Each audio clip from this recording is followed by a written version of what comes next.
Қыздары хиджаб киген бе? Білмеймін, бірақ алдарыңызда қазақ қыздарының әр кезеңде киген бас киімі.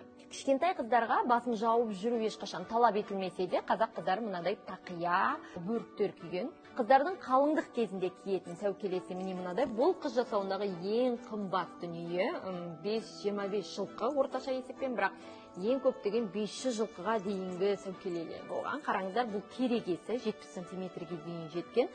Мынау милығы тәжі деп аталады. Әрқайсының өзіндік мәні бар, бірақ бағасын қараңыздар. Мынау зер, бұл алтын жіптен тігілген зер, және мынандай алтыннан жасалған қоңыраушалар. Және тәжінде міндетті түрде үкісі болған. Неліктен сәукеле? Бұл қыз көші ең әуелі жаңағы түскен ауылына келе жатқан кезде сәукеле көрінген, содан сау келе жатыр, ұрылардан, қарылардан аман сау келе жатыр деген сөзден сәукеле болып кеткен көрінеді. Сәукеледен кейін қазақ қыздары желек тағатын болған, кейде желектің үстінен мынадай қасаба киетін болыпты.